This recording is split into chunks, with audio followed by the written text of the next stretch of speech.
right. Good morning, everybody. Today is Friday, June 19th, 2015. And this says Before the First Cup of Jules here on UCY.TV. Good morning and happy Friday.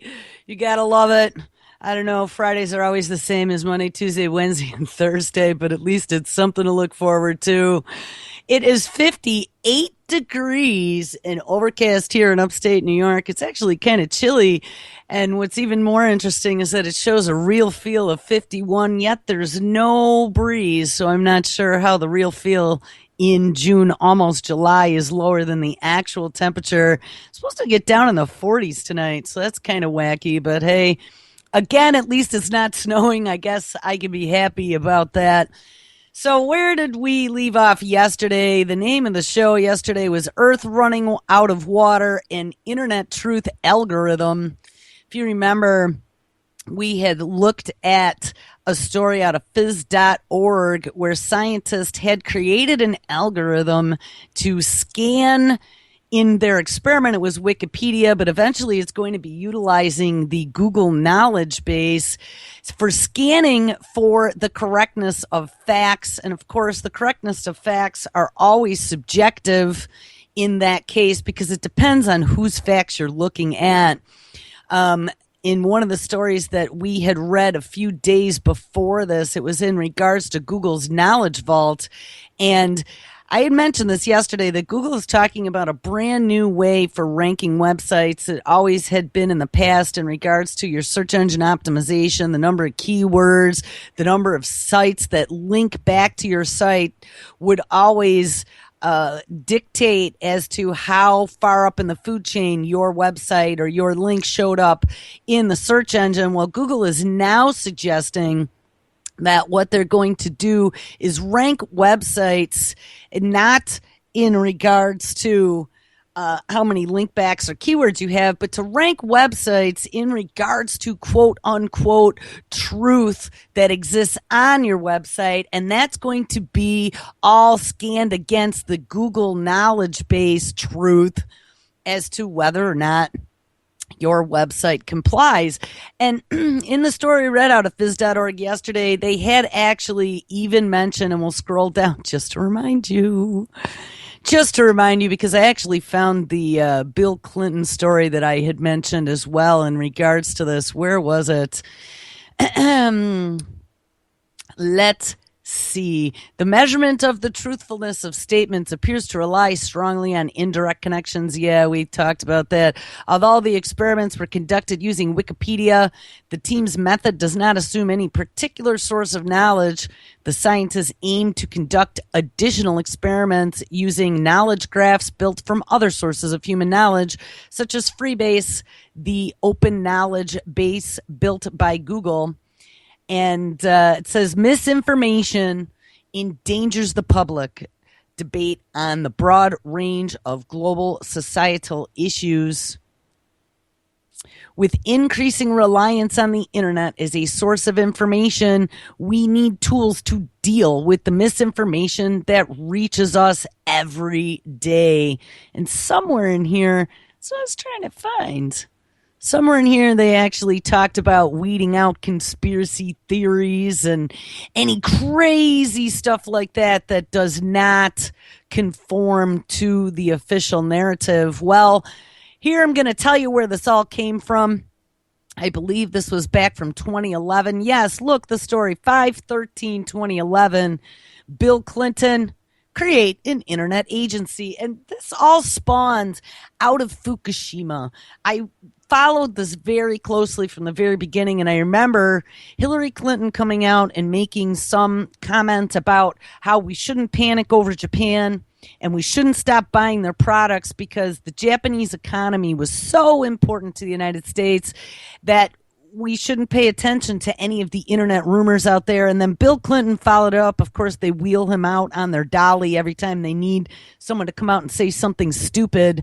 And Bill Clinton comes out and says, hey, well, you know what? Maybe we need an internet agency to check the internet for truth. So here we go. This is out of Politico from May of 2011. Bill Clinton doesn't like all of the misinformation and rumors floating around in the internet, and he thinks that the United Nations or the U.S. government should create an agency to do something about it. So here we go, 4 years later, scientists at I think it was Indiana University, it was IU, but it was at Indiana? Indiana University are creating truth algorithms, and that was the story. Scientists create computational algorithm for fact checking, and they're going to partner themselves up with Google, who is one of the greatest storeholders of information on the planet, to do exactly what Bill Clinton had suggested. Clinton says it would be a legitimate thing to do in an interview that aired with CNBC. The agency, Clinton said, would, quote, have to be totally transparent about where the money came from, and would have to be independent, because if it is a government agency in a traditional sense, it would have no credibility whatsoever, particularly with a lot of the people who are most active on the internet. Yes, all of those internet conspiracy theorists. Oh my God. So let's put Google in charge. Not that Google isn't in bed with the government every which way and sideways, and has Kurzweil at the head of engineering and Regina Duggan from DARPA involved with all the smart technology. No, Google doesn't have anything to do with the government. Yeah, believe that one. All right, let's read a little bit more of the story. Quote, let's say that the U.S. did it. It would have to be an independent federal agency that no president could countermand or anything else, because people wouldn't think that you were just censoring the news, and they would give you a different falsehood out, said Clinton. That's it. It would be like, I don't know, National Public Radio or BBC or something like that. Yeah, what, one of those agencies that are federally funded and homogenize the news? No. Except it would have to be really independent, and they would not express opinions, and their mandate would be narrowly confined to identifying relevant factual errors, he said. And also, it sounds like Clinton thought a lot about this. And also, they would have to have citations so that they could be checked in case they made a mistake. Somebody needs to be doing it. And maybe it is a worthy expenditure of taxpayer money, says Bill Clinton.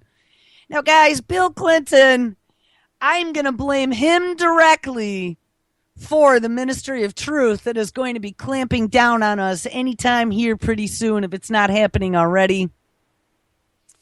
Interviewed alongside the CEO of a cybersecurity company, Clinton also said that he did not expect lasting impact from the documents disclosed by WikiLeaks. Oh, WikiLeaks was another reason why they went after this.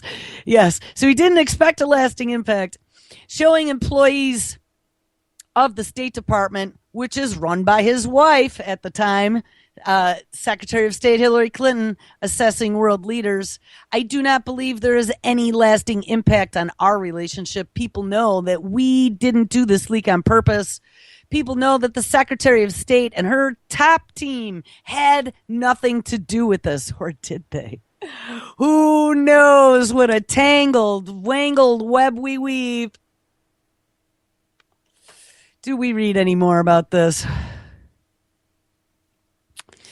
No, he's just talking about how nothing will ever come of this, and diplomats and those cables that were made public were just giving their impressions. Don't worry about it. Don't look at the man behind the curtain.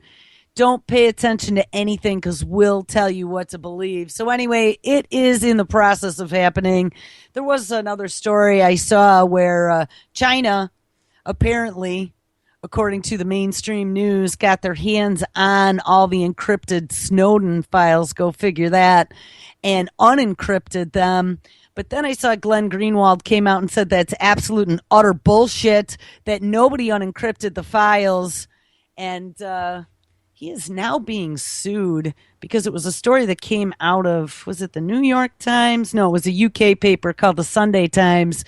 That he's calling bullshit on. I guess it was the original paper that wrote the story about the Chinese hackers. This says it's actually the Russians and the Chinese. And hey, of course, it always is. Remember, the Russians and the Chinese are who we're going to blame all the hacking on, while what's actually happening is it's probably the guy sitting in good old Keith former head of NSA and Cyber Patrol, good old Keith Alexander's Cyber Patrol Center.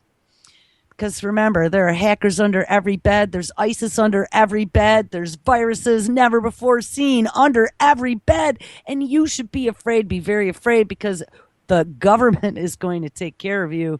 But anyway, Greenwald is now coming under some fire because after he called bullshit on the hacking on Snowden's files, the UK Sunday Times is now slapping him with some sort of DCMA for copyright infringement.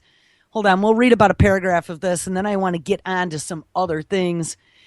It says the UK newspaper Sunday Times is accusing U.S. journalist Glenn Greenwald of copyright violations. And again, watch out for this, because these international trade agreements that are in negotiation right now also have big pointy teeth on copyright laws internationally, something which they haven't had in the past. And I truly think, and this is one of the reasons why I've been very adamant about ever using copyrighted songs in our bumpers on UCY, is because I think that that's how they're going to next try to shut down a lot of the alternative media, is using copyright laws and stiffer penalties to make a few examples of some people and shut them up permanently. Anyway, back to the story.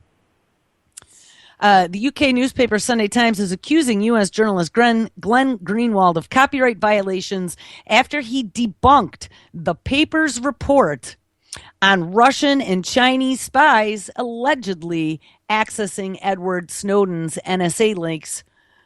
Greenwald, who was the first to contact Snowden after he left the U.S. with his data trove, slammed the Sunday Times report, which cited unnamed UK officials as saying Britain had to pull back its agents from China and Russia because those two countries had cracked Snowden's document. And yes, they did say that. And, remember, too, when they were trying to blame Snowden, and again, I don't know if Snowden is for real or if he is some sort of double agent. Sure seems to me like, even though people are calling him a hero, the fact that he brought all of these spying allegations to light with such documents that would prove that it's been going on for years. Like I said, it's not that any of us in the technology vertical didn't know that this was already going on, and really all it did was just kind of put it out there so the American public goes, oh, ho-hum, they're spying on us every way and we have no privacy anymore, but what are you going to do about it? I mean, that's the way they do this stuff. They overwhelm you. So the first time you hear about it, you're shocked. The second time you hear about it and it's just way bigger than you can do anything about, nobody cares anymore. And I really think that it's more of a psyop than anything else. But regardless of what I think, let's finish the story. So Greenwald's calling bullshit now on this mainstream news article saying that China and Russia actually hacked his encryption and it put these agents in danger. And that was one of the things that came out about whether or not Snowden should be charged with treason. And being charged with treason would mean that he put security interests at risk, and a lot of people came out in his defense and said, no, he didn't put anything at risk. Not that people didn't know about any of this stuff before, and there are some programs that maybe they didn't know about, and I don't know, all their names escape me. There've been so many, spy names for all the programs. Look it up, WikiLeaks. It's inconsequential to what I'm trying to get to, but regardless of whether or not they actually did any type of damage, this, by coming out and saying that China and Russia got their hands on the real information and now the UK had to pull spies back and their lives were in danger. Whoops, ding, ding, ding. Guess what? They just now put their dotted line to finding a way to get Snowden, if they ever get their hands on him, in court, and maybe they'll even try him absentia, who knows. But now they have their proof, quote unquote, proof that he may have caused some damage and put people at risk. Anyway, in Greenwald In his disproving report for The Intercept, Greenwald used a screen grab. So he used a screenshot of the Sunday Times subscription only article that had said that Russia and China had hacked Snowden's encryption. And now the newspaper said that his screenshot violates the copyright of, quote, the typographical arrangement of their front page, unquote. Have you ever heard more absolute and utter bullshit? So their screenshot, their website, their front page, their typographical arrangement is copyrighted? How is that possible? Maybe their logo is copyrighted. I would be upset if somebody used a logo without my permission, let's say, and it was copyrighted.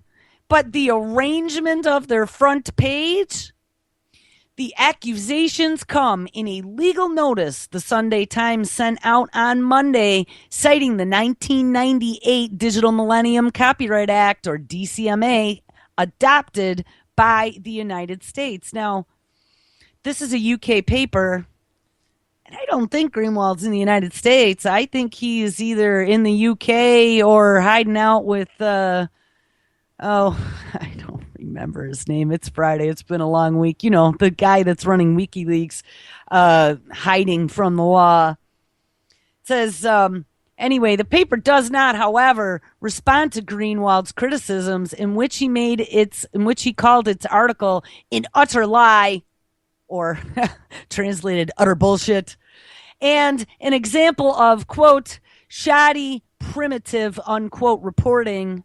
What he calls into question is the sourcing of the article, as it, quote, does nothing other than, quote, anonymous British officials, unquote, leaving no one to keep accountable for the credibility of its claims. And I don't really want to get into the Snowden story. That wasn't my point for reading this. My point was that they are now trying to go after Greenwald, who called bullshit on a story that came out of mainstream, and they're trying to get him on copyright DCMA laws for using a screenshot of their story from their front page of their website. And I know they're saying that it was by subscription only, but whatever. The story was still printed and was disseminated. How many people do you see on YouTube that take screenshots of text-only stories that don't come out on a video or whatever, and then do a discussion about it? So slippery, very slippery slope.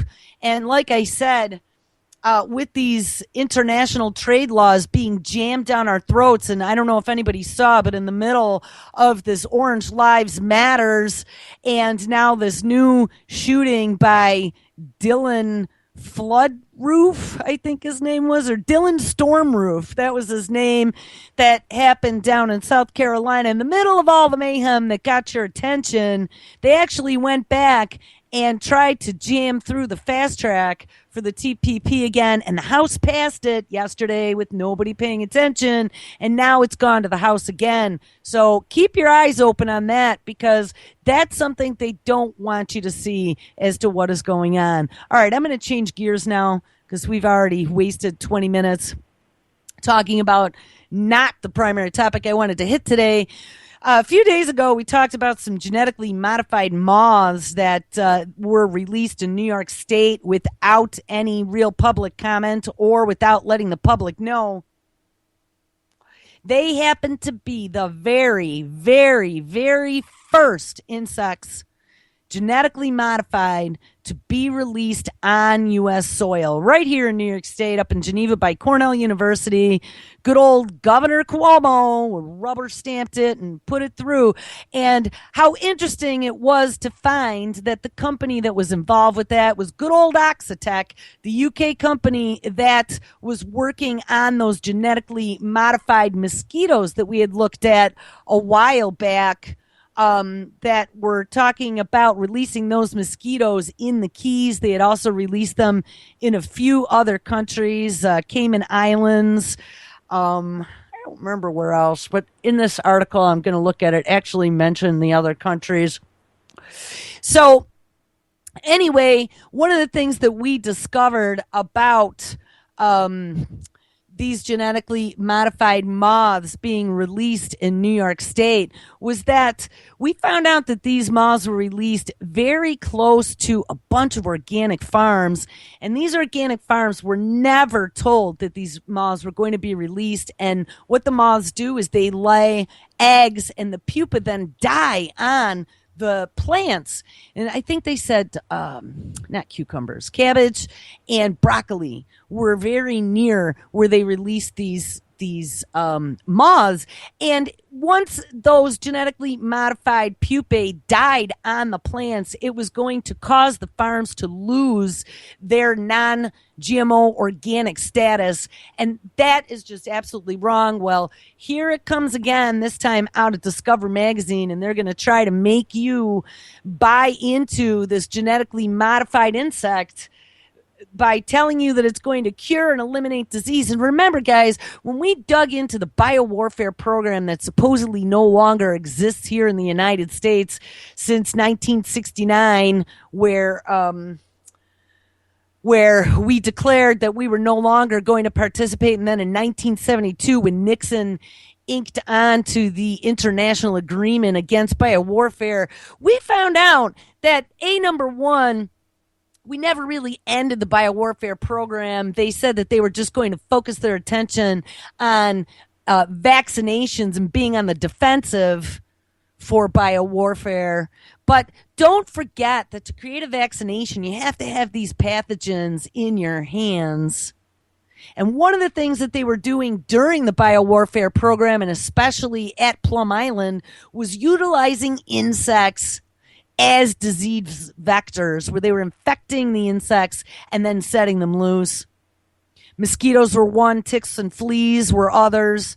There were a few more. I don't remember what they were, but you can look that up by U.S. biowarfare history on Wikipedia, or go back to some of the old Before the First Cup episodes on the UCY YouTube channel, and you'll see it in the title. There was a lot of stuff we dug up there. But anyway, so now Discover Magazine is going to try to sell this to the American public. Genetically modified mosquitoes to eliminate disease. Oh, it's all for the good of the humans. It says a remarkable scheme to alter the pest's DNA could change the disease-carrying species for the better, or wipe them off of the earth. Now, when we dug deep into some of the technologies that these biopharma companies are using, and especially in regards to the Ebola, quote unquote, Ebola outbreak, right? They were tinkering with RNAi and being able to flip your DNA switches on and off to be able to cure you of these diseases by modifying your physical DNA in your body. Or looking at the Gardasil vaccine, where they were using these virus-like particles, these synthetic particles, to go in and manipulate your immune system. And then we find out that, they started manipulating DNA back in insects. One being the fruit fly, another being the mosquito. Trying to figure out how to eliminate things. And they're looking at how to eliminate mosquitoes and wipe them off the earth. Don't think that once they crack all of these secrets of the genomes, that they're not going to be able to do the same thing to me or you. All right, let's read the story anyway. Mosquitoes have pestered mankind for as long as we've had the wits to swat them. A mere annoyance in the temperate zones, mosquitoes in the tropics carry serious diseases such as malaria and dengue fever. The former causes more than 500,000 deaths each year. Oh, my goodness. Mostly among children under 5. And the parasite responsible for malaria keeps growing, more resistant to drugs. Yes, and good old Bill Gates, that is what he's dedicated the rest of his life to, is eradicating malaria. Meanwhile, the World Health Organization considers dengue the most important viral-borne disease in the world, with cases since World War II increasing 30-fold, up to 50 million annual infections. If you block the mosquitoes, the disease vectors, see, they even mention that, you block their microbial payloads, but that is easier said than done. Since DDT was taken off the market, damn, we took DDT off the market, and that's why this very potent pesticide was taken off the market. Now it's all the environmentalists' fault that these mosquitoes have become resistant to anything. Mosquitoes in Africa, Asia, and Latin America have evolved resistance to today's less toxic chemical sprays. Biological methods, which pit other organisms ranging from fungi to fish against mosquitoes, have only seen partial successes. So with their options dwindling, researchers have turned to genetic engineering as the last resort and a new frontier of mosquito control. Yay! All about genetic engineering, saving the human race. Isn't that the way they sell it to us?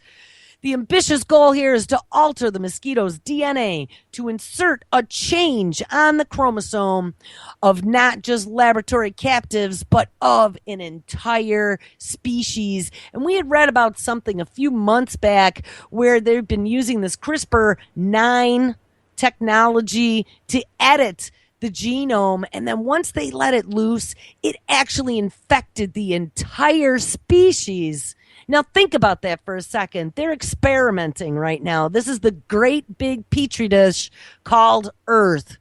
And they're experimenting on insects like they have for 100 years before they ever get to humans. But when they crack that code, don't think that that technology is not going to just slide over until we have some outbreak never before seen. So there's an emergency declared where they can get it fast-tracked for human testing. Because I will guarantee you that that is in our future. Anyway, back to the story. There are two basic approaches. The more radical of the two, known somewhat euphemistically as population suppression, ding, ding, ding, would insert a biochemical self-destruct mechanism into the insect's DNA, a time bomb to wipe out the whole species. Now, I can't emphasize that sentence more than I just did. They want to insert a self-destruct mechanism into the insect's DNA, comma, a time bomb to wipe out the whole species. Now, there are all kinds of animals that feast on mosquitoes, bats being one of them. And if you wipe out an entire species, that's called extinction, is it not? I mean, maybe they're talking about only wiping out one kind of mosquito that carries disease. But what right do we have wiping out entire species of anything? And who's to say that the entire species of unmodified humans won't be one of the items on a future list? Because potentially it could be. They've already talked about how they found markers in our genes. If you've had a hard life, if you've had a stressful life, if you were poor and you were raised with bad nutrition or made bad nutritional choices, they can identify all that in your DNA. And they specifically said in that story that we read about that you make bad breeding stock for future generations. There have already been accusations about the HIV virus targeting certain populations based on genetics. And, I don't know if I've ever seen any real proof for that, but I also don't discount that they could definitely do that. I mean, they've had this genome project. Good old National Geographic had the swab your cheek back 20 years ago, so we can figure out what your background is and where you came from and all the different markers for the different populations. They've been working on this for a long time. All right, back to the story. So where did I read that? Oh, yes, the time bomb to wipe out the entire species. But under a milder scenario called population replacement. So we have population suppression and then population replacement. Genetically modified mosquitoes would gradually displace the wild ones. For example, in experiments, scientists have transplanted genes to make the Anopheles mosquito resistant to the Plasmodium parasite that causes malaria.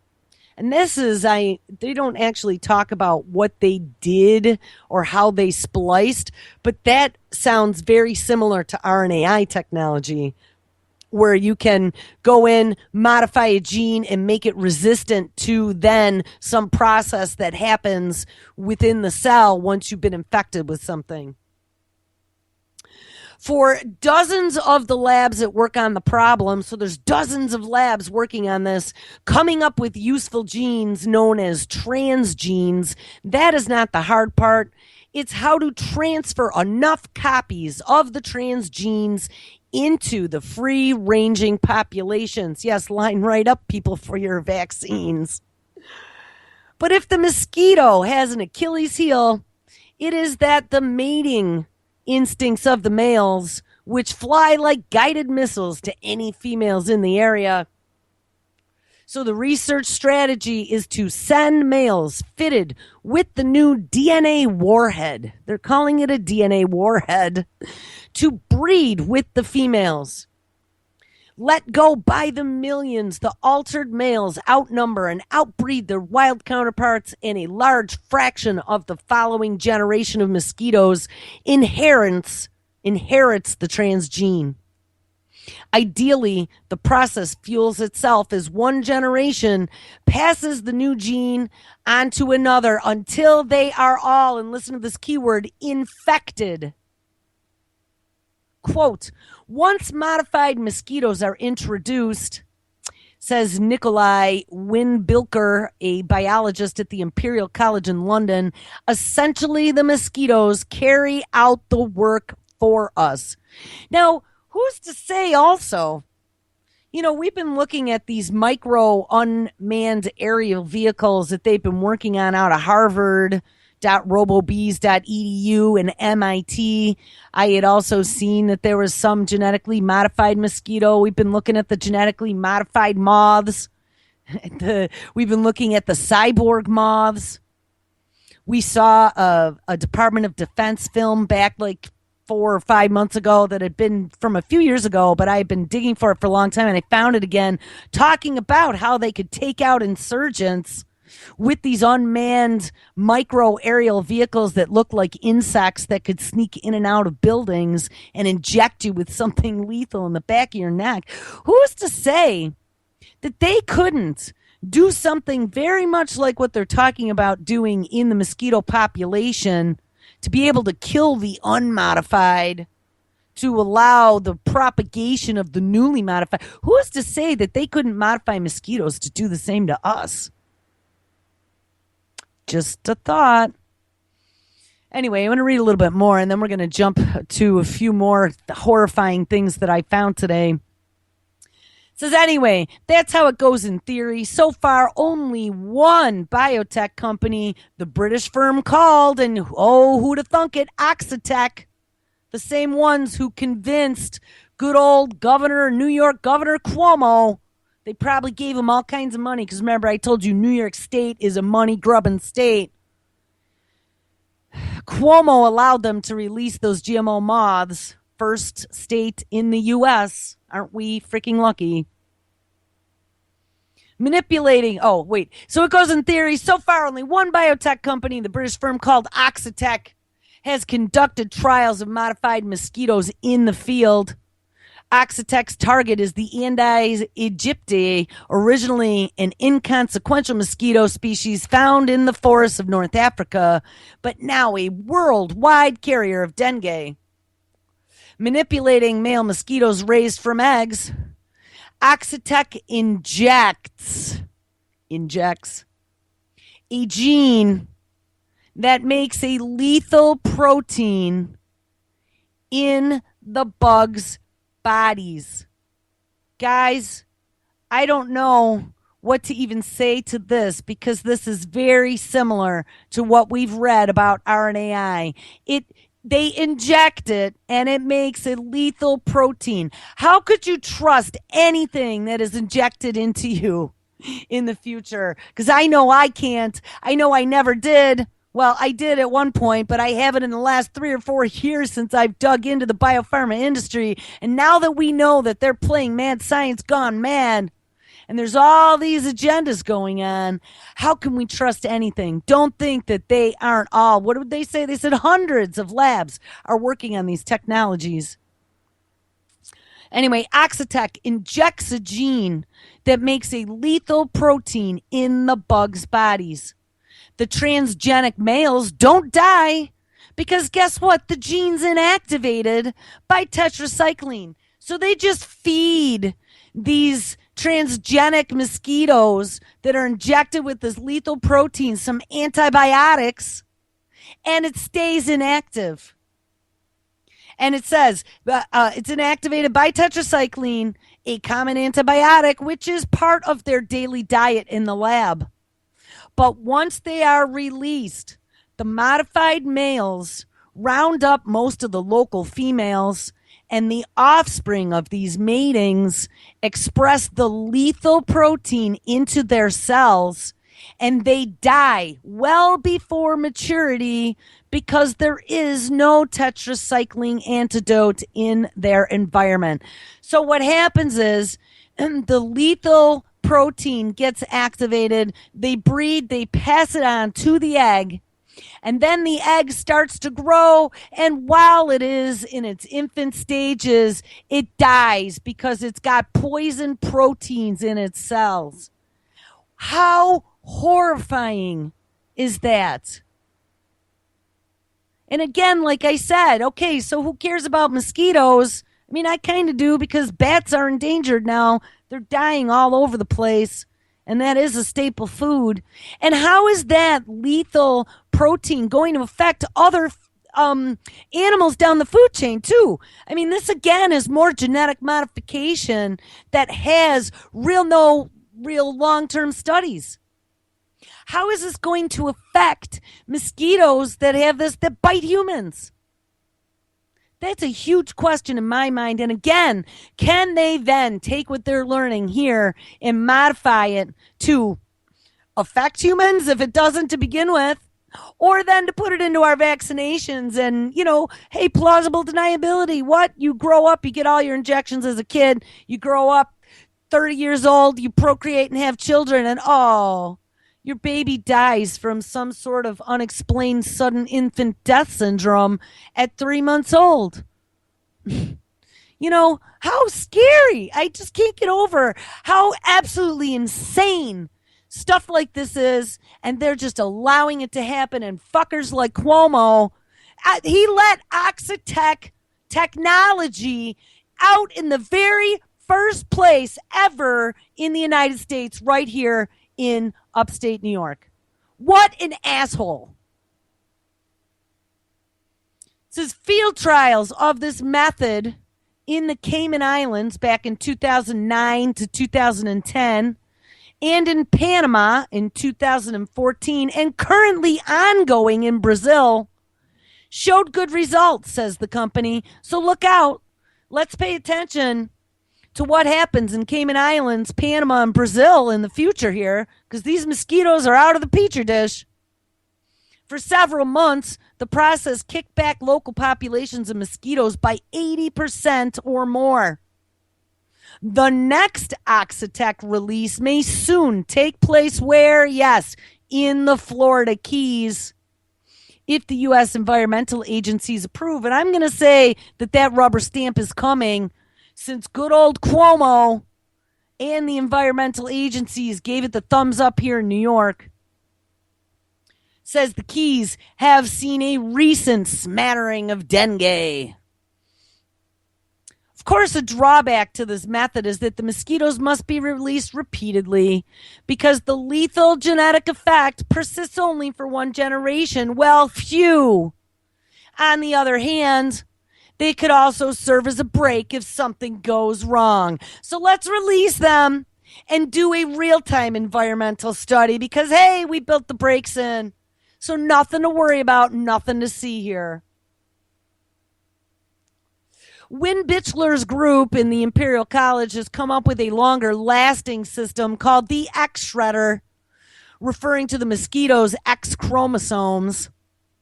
The subjects of the experiment are the Anopheles mosquito, which transmit malaria. And again, the male is altered, this time with a transgene for an enzyme that cuts up DNA.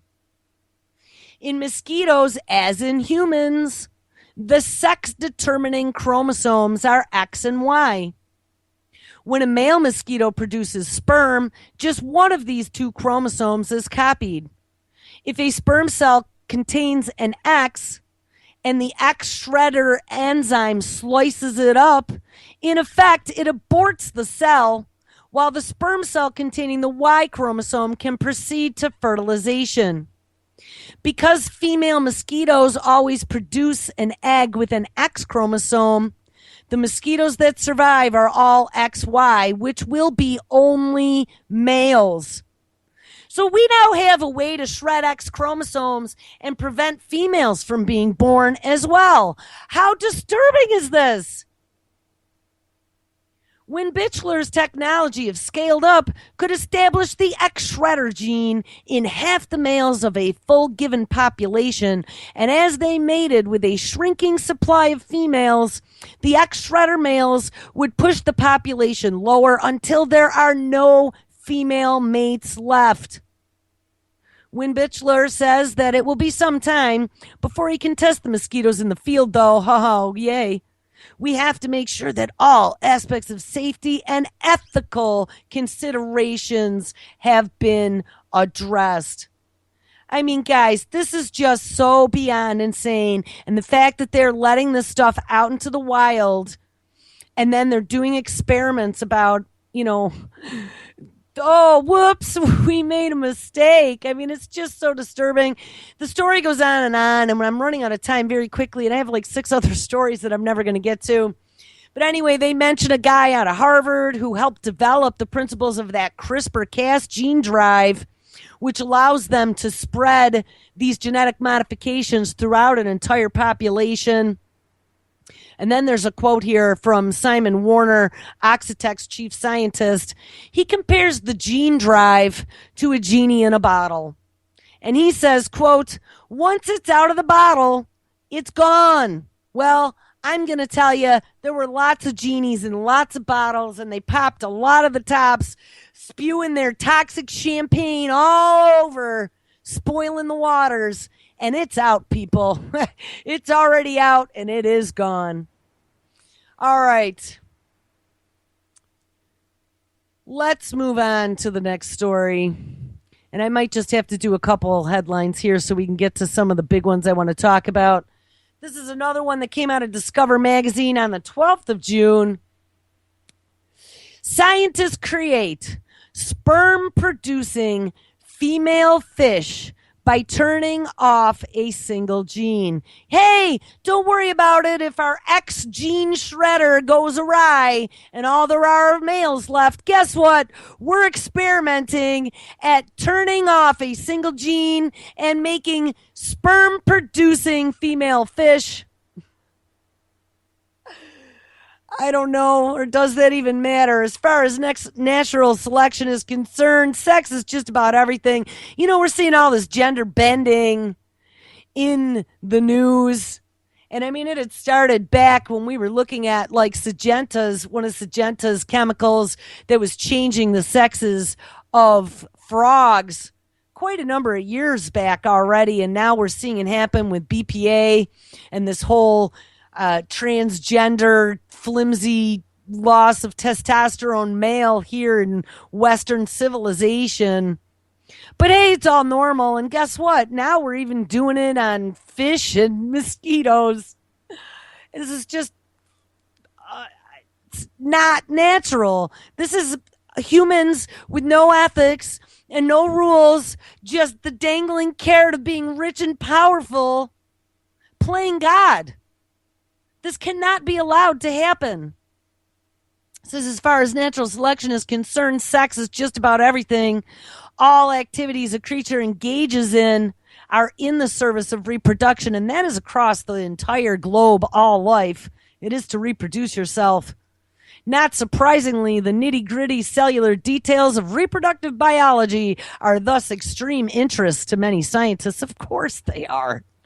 Biologically speaking, Males are the members of the species that generate sperm while females produce eggs. But now, scientists from Japan have shown that a female fish can produce a fully functioning sperm and would all the time if it weren't for the expression of a single gene. Well, I wonder if they found that out from heavy duty radiation exposure, if that turned off a gene and they started finding female fish that were producing sperm.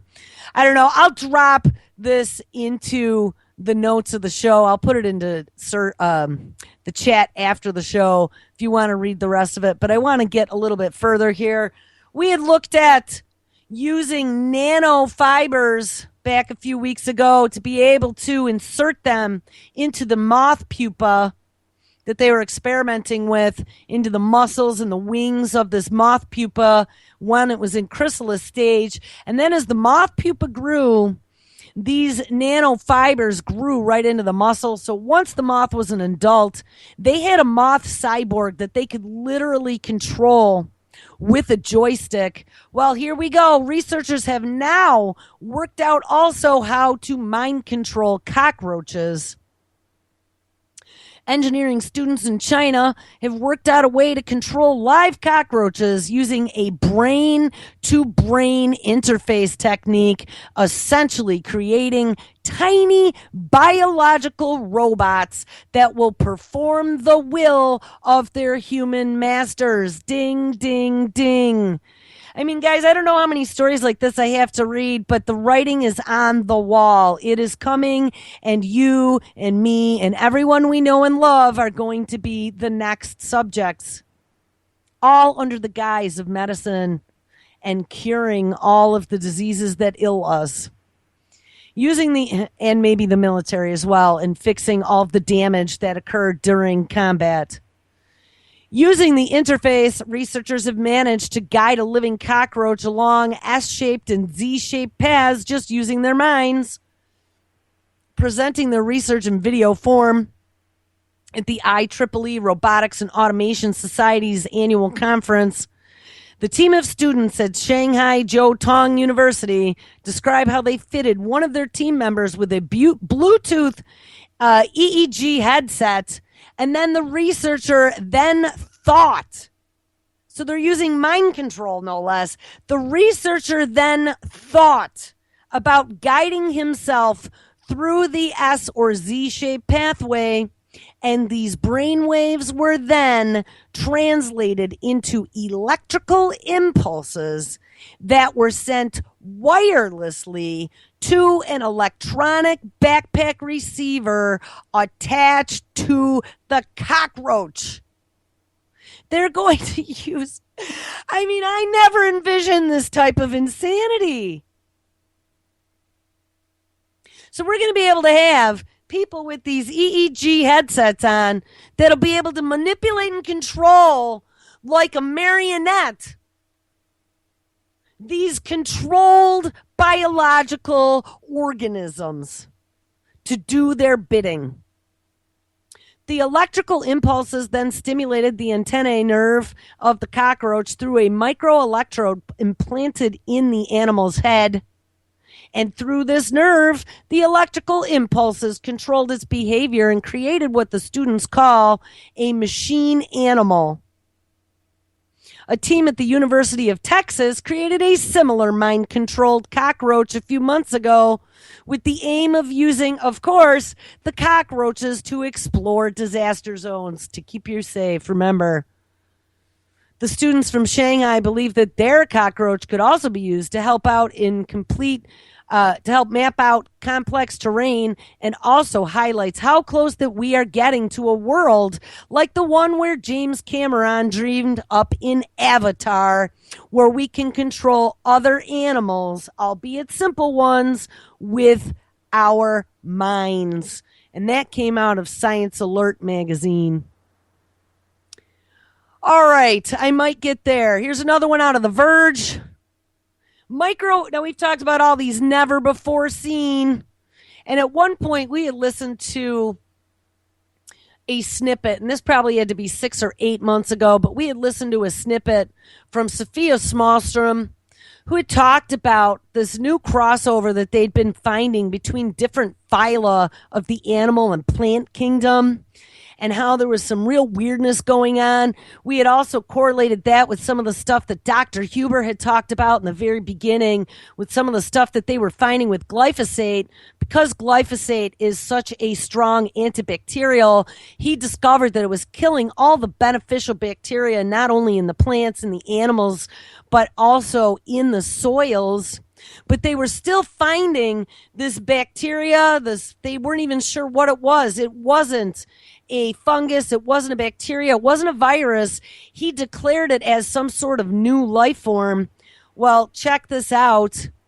Microbiologists discover 35 new groups of bacteria in Colorado.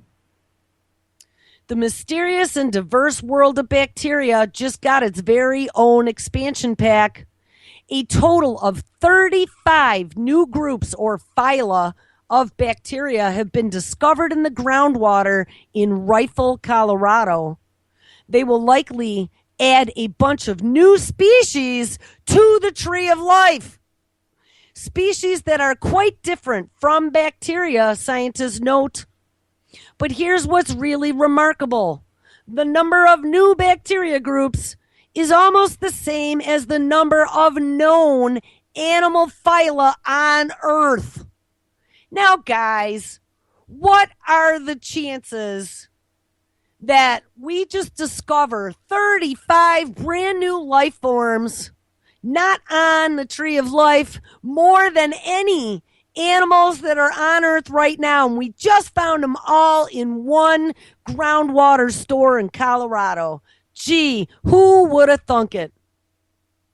Says we're always outnumbered, but you might still want to let the magnitude of this discovery sink in. Yeah, I'm going to. I think it's called Let the Genie Out of the Bottle Again, right into an aquifer in Colorado. Jesus. Says the number of bacterial groups discovered represents about 15% of the total number of all known bacteria that we have documented so far, says Jill Bansfield, a geomicrobiologist at the University of California, Berkeley, and the co-author of the study. This represents a substantial modification to the tree of life. The scientists analyzed the sample, and thanks to the DNA they gathered, they found brand new genomes. 8 complete and 789 near complete. But the 797 total new genomes don't necessarily mean that many new species. Guys, they found brand new freaking genomes. Oh, as we read about all this crazy mad science gone mad genetic modification of shit in the lab, and then they just find all this stuff. They happen to find it in groundwater in Colorado, where we know there's all kinds of government agencies sitting up there. Does this sound like something that's been done on purpose? I can't say that I can't believe that they just dropped out of the sky naturally.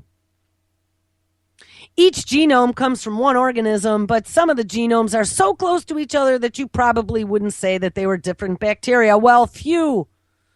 But these lineages somehow evaded more than 130 years of microbial cultivation studies. Well, there you go. All right, well, I'm not going to get to all these stories, but here's one to just kind of end it off here. Former CDC director. So as we're looking at the anthrax debacle that started with the CDC and then spread to the DOD, spread all over the world, active anthrax that we thought was dead, but whoops, it never died in the first place. Former CDC Director Julie Gildesberging sells 38,368 shares of Merck stock for $2.3 million.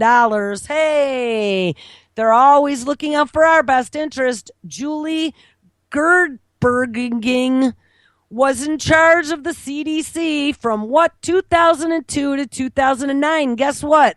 Right during when the CDC was sending out live active anthrax, by the way, as well as the DOD. She was the head of the Center for Disease Control from 2002 to 2009, which included the years the FDA approved also the Merck Gardasil vaccine. Soon after she took over for the CDC, she reportedly completely overhauled the organization's structure, and many of the CDC senior scientists and leaders either left or announced plans to leave.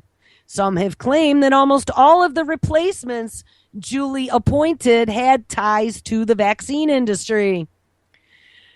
I got to get her name right. Gerberding resigned from the CDC on January 20th, 2009. And guess what?